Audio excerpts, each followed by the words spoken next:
The silence in the grand ballroom was a physical weight, pressing down on Julian Croft's tailored suit. It was a cavern of failure, decorated for a party that had not happened. Dozens of small tables, each draped in pink linen and centered with an explosion of balloons, sat empty. A mountain of professionally wrapped gifts lay untouched. And in the center of it all, under the merciless glare of a crystal chandelier, was the cake. It was a confectionery masterpiece, a three-tiered castle of fondant and frosting, flanked by two small, silent figures. His daughters, Maya and Mia. They sat in their custom wheelchairs, their matching pink dresses pristine, their faces pale and still. On the table before them, the cake's twin towers loomed, and atop each, a single candle flickered, its tiny flame a brave, lonely soldier in the vast, empty room. They were 8 years old today, and no one had come. Not one of the 30 children from their specialized school whose parents had RSVP'd with effusive enthusiasm.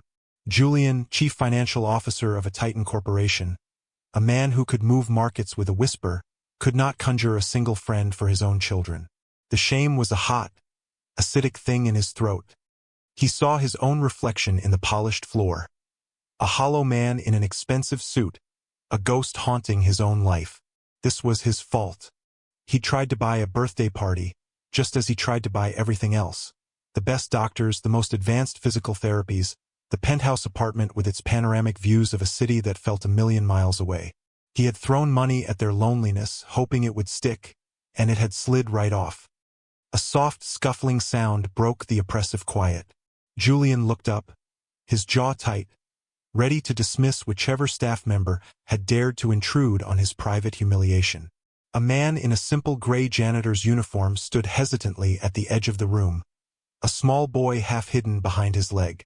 The man's eyes, kind and filled with an unnerving degree of understanding, flickered from the empty chairs to the two girls at the cake. He held a dustpan and brush, tools of a world so far removed from Julian's that they might as well have been from another planet. The man took a tentative step forward, his gaze fixed on the flickering candles. The little boy, who couldn't have been more than 6, peeked out. He had wide, serious eyes that seemed to absorb the entire sad spectacle in one glance. Julian braced himself for a platitude, for pity. He didn't want it. He just wanted the floor to swallow him whole. The janitor cleared his throat, his voice soft, almost apologetic. "Excuse me, sir." Julian didn't answer, just stared, daring him to continue. The man gestured with his chin toward the girls. His eyes were impossibly gentle. "The candles. They'll go out soon," he swallowed, and for a moment Julian thought he would retreat. But then he took another step, his son's small hand gripping his pants tightly. "Can we?" he began, his voice dropping to a near whisper, as if asking for the greatest favor in the world. "Can we sing for them?" The question hung in the air, so preposterous, so simple, so utterly unexpected that it broke through the shell of Julian's misery. He looked from the janitor's earnest face to his daughter's expectant ones. For the first time all afternoon, a flicker of something other than resignation crossed their features. It was hope, a tiny, fragile spark. Julian's throat was tight, but he managed a single, choked nod. The man, whose name tag read Liam, smiled a small, sad smile. He nudged his son forward. "Come on, Leo," he murmured. They stood a respectful distance from the table, two humble figures against the backdrop of extravagant failure. And then Liam began to sing. His voice wasn't polished or trained, but it was clear and warm, filled with a sincerity that the cavernous room seemed to amplify. "Happy birthday to you," he sang, and after a beat, a tiny, breathy echo joined him, so quiet it was almost imperceptible. It was his son, Leo, his lips barely moving, his eyes fixed on the girls. "Happy birthday to you. Happy birthday, dear Maya and Mia." Liam's voice swelled with genuine warmth, as if he'd known them their whole lives. "Happy birthday to you." When the last note faded, the silence that returned was different. It was no longer heavy and accusing, but soft and reverent.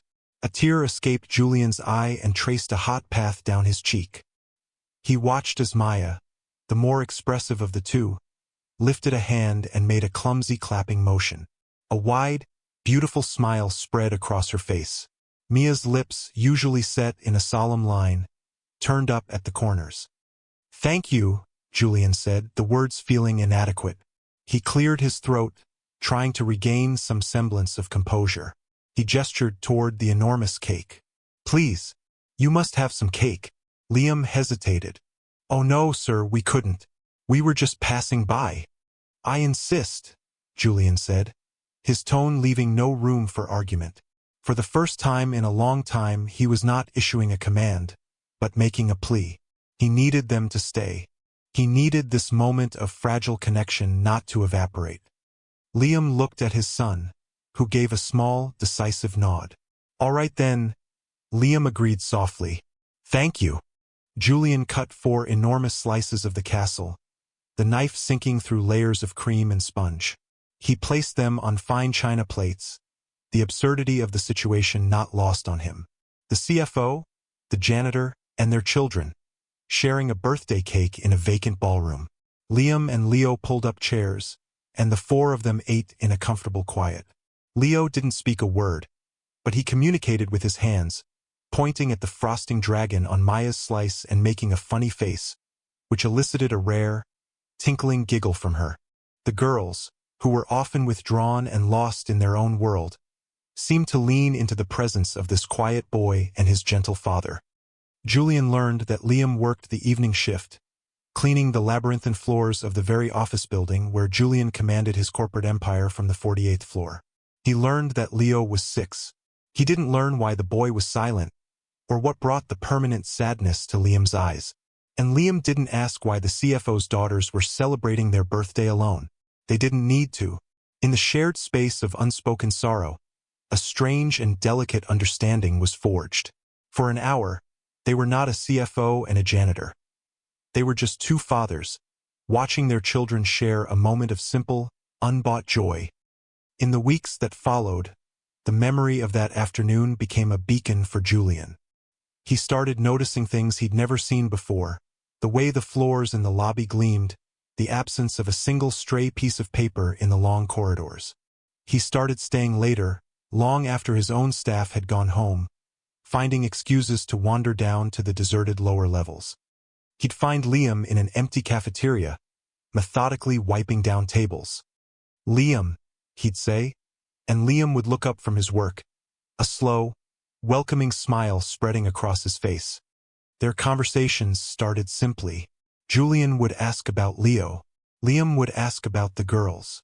There was an invisible barrier between them, the chasm of class and wealth, but with each quiet talk, it seemed to shrink. Julian found himself speaking about Maya and Mia not in terms of their condition or their medical needs, but as people. He talked about Maya's fierce determination in physical therapy and Mia's secret love for loud, fast music. One evening, under the sterile hum of the cafeteria's fluorescent lights, the conversation deepened. Liam had asked a simple question. "They seem like happy girls, Mr. Croft." "Julian, please," he corrected him automatically. "And they are."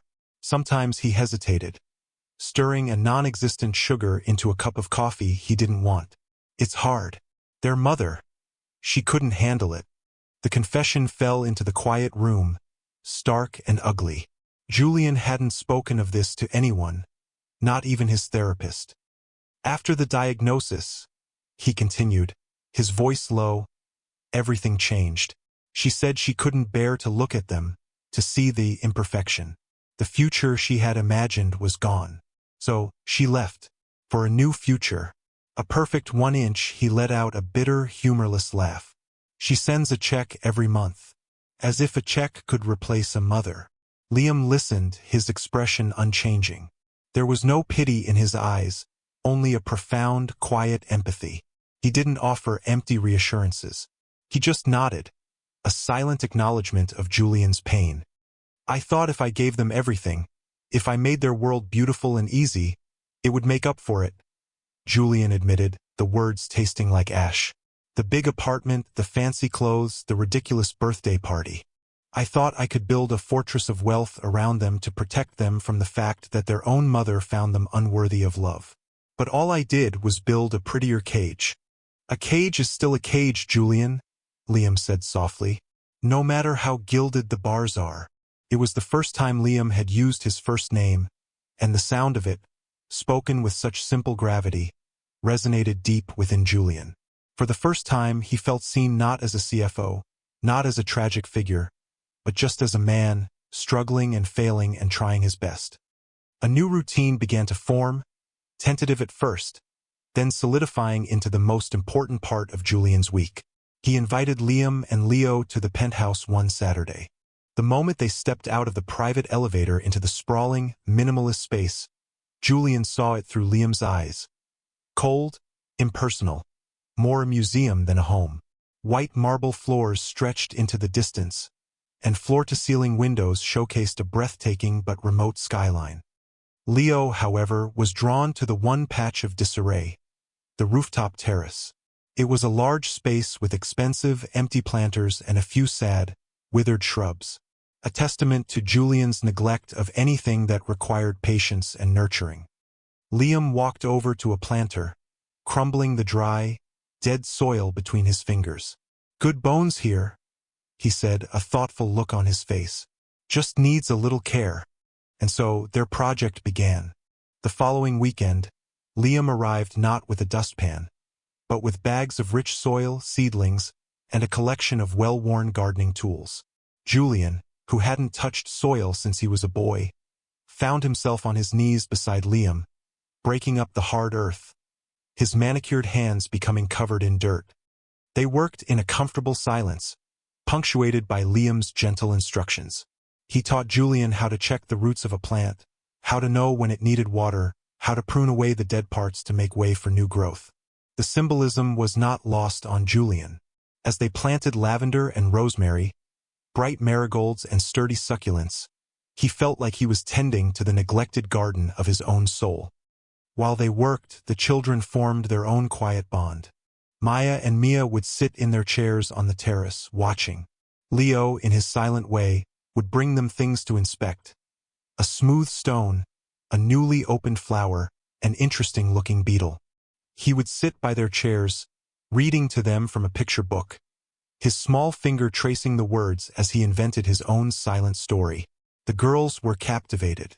Their world, once so small and insular, was beginning to expand. One late afternoon, as the sun cast long, golden shadows across their newly vibrant terrace, the mood shifted. The air grew heavy with unspoken things. They were cleaning their tools, and Julian found himself watching Liam's hands. Strong, capable, calloused from real work. You have a gift for this, Julian said. For fixing things. Liam smiled, a flicker of that deep sadness returning to his eyes. My father taught me. He could fix anything. Clocks, radios, furniture, people's broken hearts. Sometimes he paused, his gaze distant. I always dreamed of having my own little shop, a place where I could make and repair things. Liam and Son, I was going to call it. Julian waited, knowing there was more. Then, the accident happened, Liam said, his voice barely a whisper. The second reveal fell between them, a mirror to Julian's own confession. My wife, Sarah, she was driving. Leo was in the back. A truck ran a red light. She was gone, instantly. He took a shaky breath, his knuckles white as he gripped the handle of a trowel. Leo, he was physically unharmed. Not a scratch. But he hasn't spoken a word since that day. The doctors call it traumatic mutism. They say the shock, it just stole his voice. Julian's heart ached. The quiet, serious boy, the gentle, sad-eyed father. It all made a terrible, tragic sense. I've been working 2 jobs, saving every penny, Liam continued, his voice thick with emotion. There's a special residential therapy program. It's expensive, more than I can imagine, but they have a high success rate. I just keep thinking if I can get him there, I can get his voice back. I can fix this one broken thing. The weight of his sacrifice settled over Julian. Liam had put his own dreams on hold, burying them under the crushing need to heal his son, just as Julian had tried to bury his daughter's pain under a mountain of money. But Liam's sacrifice was born of pure love, while Julian's had been born of guilt and fear. It was in that moment, as the sun dipped below the horizon, painting the sky in hues of orange and purple, that Julian realized he was falling in love, not just with Liam's kindness and quiet strength, but with the integrity that radiated from him, a moral compass so true it made Julian's own feel hopelessly broken. The intrusion of his old world, when it came, was jarring. Marcus Thorne, the CEO of Julian's company, was a man carved from granite and greed. He valued two things: profit margins and public image. He'd started noticing Julian's altered schedule, his uncharacteristic departures at a reasonable hour. One evening, as Julian and Liam were leaving the building together, laughing about something Leo had done, they passed Marcus in the lobby. Marcus's eyes, cold and reptilian, swept over them, lingering on Liam's janitorial uniform with undisguised contempt. He gave Julian a curt nod, a silent warning. The next day, Julian was summoned. Marcus's office was an altar to power, all dark wood and black leather. "Julian," he began, forgoing any pleasantries, "I've been meaning to talk to you about your focus lately. It seems divided." Julian remained silent. "This firm's reputation is built on an image of excellence, of untouchable success," Marcus continued, steepling his fingers. "Our senior executives are expected to embody that image. I saw you last night. With one of the cleaners, the word cleaners was laced with venom. It's a bad look, Julian. It suggests a certain lack of judgment. Fraternizing with the help." "His name is Liam," Julian said, his voice dangerously level. Marcus waved a dismissive hand. "His name is irrelevant. What is relevant is the multi-billion-dollar merger we are about to close. Our partners need to see a united, powerful front. They need to see leaders who are exclusively dedicated to the bottom line, not charity projects." He leaned forward, his voice dropping to a conspiratorial hiss. "I don't know what's going on in your personal life, and I don't care. But this association ends now, or you'll be forcing me to reconsider your future with this company. Is that clear?" The ultimatum hung in the air, cold and sharp as a shard of glass. It was everything Julian had ever worked for, the source of his security, the very tool he used to provide for his daughters, laid on the line. The old Julian, the one who existed a few months ago, would have capitulated without a second thought. He would have cut ties, buried his feelings, and gotten back to the business of making money. But that Julian was a stranger to him now. He was thrown into a maelstrom of fear. His mind raced with images of losing the penthouse, of not being able to afford the girls' expensive medical care, of failing them in the one way he knew how to succeed. His deepest fear, being an inadequate father, roared to life. He retreated into himself, the old walls of ice and solitude rebuilding themselves brick by brick.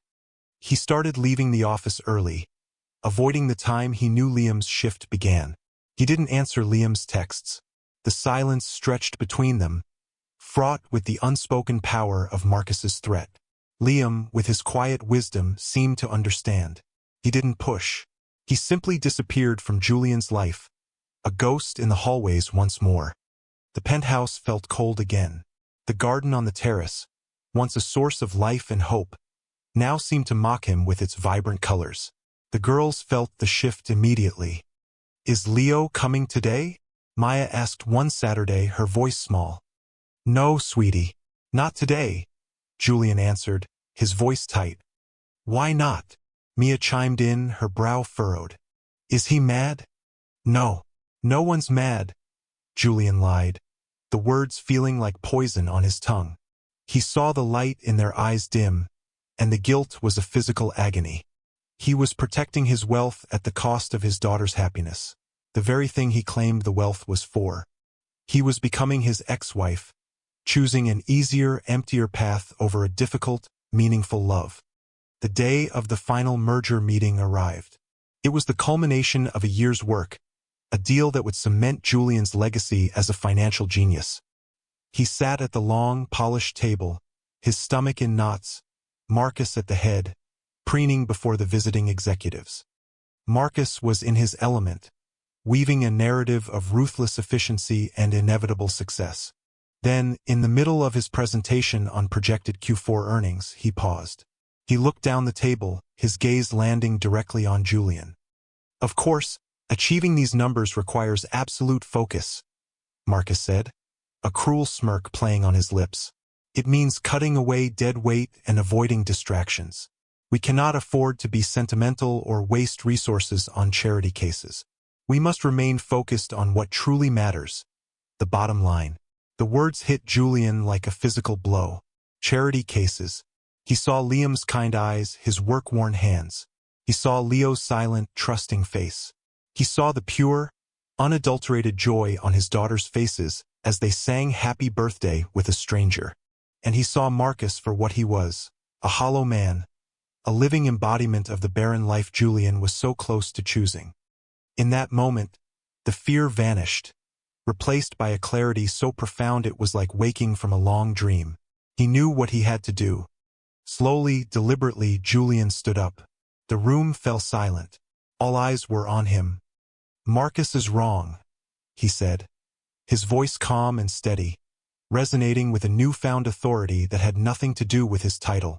"The bottom line is not what truly matters." He looked around the table at the stunned faces. "What matters are the connections we make, the integrity we maintain, the value we place on people not as assets on a balance sheet, but as human beings. I have spent years of my life chasing numbers, believing they could buy happiness and security. But they can't. They build cages. Beautiful, expensive cages." He turned his gaze back to Marcus, whose face was a mask of fury. "I will not sacrifice my integrity or the people I care about for any deal. I will not become a man who sees kindness as a liability." He reached into his jacket, pulled out his corporate ID, and placed it gently on the polished table. "I resign. Effective immediately." Without another word, he turned and walked out of the boardroom, leaving behind a legacy of profit and a future of unimaginable freedom. He didn't feel fear. He felt light. Rain was beginning to fall as he exited the building, a soft, cleansing shower. He didn't go to his car. He went back inside, taking the service elevator down to the basement, a part of the building he'd never seen. He found Liam in a small, cluttered workshop, repairing a broken floor polisher. Liam looked up, his face a mixture of surprise and concern. "Julian, what are you doing down here? Is everything all right?" Julian walked toward him, the sound of the rain a distant hum. "I quit, Liam." The words hung between them. "I walked out of the biggest meeting of my career and I quit," Julian said, a breathless laugh escaping him. "He told me to choose. The job, the money, or you. It wasn't a choice." He stopped just before him, his heart pounding. "I don't have the CFO salary anymore. I don't have the penthouse or the private drivers. I don't know what I'm going to do next. I'm scared. But for the first time in a very long time, I feel like myself." He took a shaky breath. "And the man I am now, he's in love with you." Liam stared at him, his sad eyes slowly filling with a light Julian had never seen before. He wiped his greasy hands on a rag and stepped forward, closing the small distance between them. The sun broke through the clouds, sending a single, brilliant shaft of light through a grimy basement window. "We'll figure it out," Liam said, his voice thick with emotion. He reached up and gently cupped Julian's cheek, his callous thumb stroking away a stray raindrop. "Together." And then he leaned in and kissed him. It wasn't a kiss of frantic passion, but of homecoming. It was a promise of shared burdens and shared joys, a confirmation that they had found in each other the one thing money could never buy, a home. "I have my savings," Julian murmured against his lips. "A lot of it. It's not for a cage anymore. It's for a dream." "Your dream." "The workshop." Liam pulled back, his eyes shining. "Croft and Son Repairs," he whispered, testing the words. A slow, beautiful smile spread across his face. I like the sound of that 6 months later. The scent of fresh sawdust and lavender filled the air. The sterile penthouse was a distant memory, replaced by a modest but warm house with a sprawling, accessible garden out back.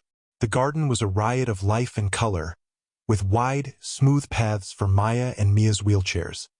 Julian, dressed in jeans and a simple t-shirt, was helping Mia stake a tall sunflower. He was leaner, and the perpetual tension in his shoulders was gone, replaced by a quiet contentment. He no longer managed billions. He managed the accounts for their new, thriving business, Croft and Heart Restorations, a name Liam had insisted upon. Liam emerged from the workshop at the back of the property, wiping his hands on a rag. Leo trailed behind him, carrying a small, perfectly crafted wooden bird. The girls' faces lit up. This was their new normal, a life filled not with extravagant gestures, but with the constant, steady presence of love. Leo walked over to Julian, his expression as serious as ever. He held up the wooden bird. Julian smiled and knelt down. "That's beautiful, Leo. Did you help your dad make that?" Leo nodded. He looked from the bird to Julian, his brow furrowed in concentration. He opened his mouth, and a small, breathy sound came out. He tried again, his eyes locking with Julian's. And then it happened. A word, clear and true. "Jules." The world stopped. Liam froze, his eyes wide with disbelief and joy. Julian felt tears spring to his eyes as he stared at the small boy. He reached out and pulled Leo into a fierce hug, burying his face in his hair. Over Leo's shoulder, he met Liam's shining gaze. They had done it. They had taken the broken pieces of their lives, the grief, the guilt, the loneliness, and with patience, courage, and love, they had built something new, something whole. They had learned that true wealth wasn't found in a stock portfolio or a penthouse view, but in the simple, priceless currency of a family finally complete.